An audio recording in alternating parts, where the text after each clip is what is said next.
ശ്രദ്ധിക്കണേ, ഇതൊന്ന് വളരെ പ്രധാനപ്പെട്ട കാര്യമാണ്. 31-ാം തീയതി ഈ നമ്മൾ ബൈബിൾ വായന 1 വർഷമായിട്ട് ബൈബിൾ വായിച്ചുകൊണ്ടിരുന്ന ആളുകൾ, നിങ്ങൾ ബൈബിൾ റീഡിങ് പൂർത്തീകരിച്ചവരുടെ ഒരു സംഗമം, ഒരു പ്രാർത്ഥന ഉണ്ട്, അന്ന് ന്യൂ ഇയറിൻ്റെ പ്രാർത്ഥനയും. അപ്പോൾ അത് 31-ാം തീയതി പരമാവധി നിങ്ങൾ ഉച്ച കഴിയുമ്പോൾ തന്നെ എത്താനായിട്ട് ശ്രദ്ധിക്കണം. പ്രത്യേകം ശ്രദ്ധിക്കുക. നമുക്ക് ഇവിടെ വളരെ കുറച്ച് നൈറ്റ് അക്കോമഡേഷനേ ഉണ്ടാവത്തുള്ളൂ.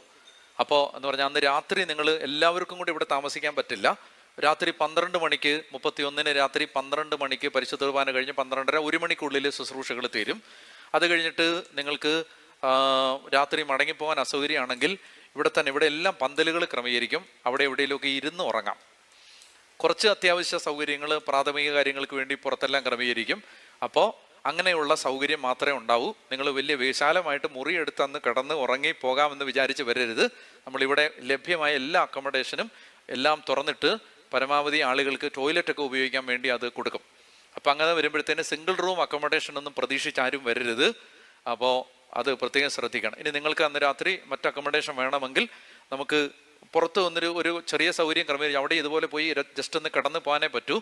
അല്ലാതെ പിന്നെ ഹോട്ടലുകളോ ഒക്കെ വെളിയിലൊക്കെ ബുക്ക് ചെയ്യാൻ പറ്റുന്നവർക്ക് പിന്നെ അങ്ങനെയുള്ള ആപ്ലിക്കേഷൻസ് ഉണ്ട്, അതുവഴി ബുക്ക് ചെയ്ത് നിങ്ങൾക്ക് അതാണ് സൗകര്യം. അപ്പോൾ മനസ്സിലായിക്കൊണ്ട് തെറ്റിദ്ധരിച്ച് ആരും വരരുത്. അപ്പോൾ അന്ന് രാത്രി വന്നാൽ ഇവിടെ അക്കോമഡേഷൻ എല്ലാം കിട്ടും അങ്ങനെ വിചാരിച്ച് വരരുത്. അത്യാവശ്യം വരുന്നവർക്കെല്ലാം ലളിതമായ ഭക്ഷണം രാത്രിയിൽ ക്രമീകരിക്കുന്നുണ്ട്.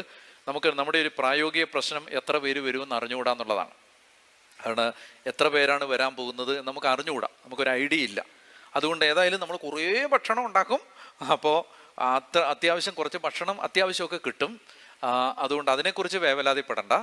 എന്നാൽ പിന്നെ ഇനി കുറച്ച് കൂടുതൽ ആളുകൾ വന്നാലും ഒരു 1.5-2 മണിക്കൂറിനുള്ളിൽ ഭക്ഷണം ക്രമീകരിച്ച് തരാൻ പറ്റും.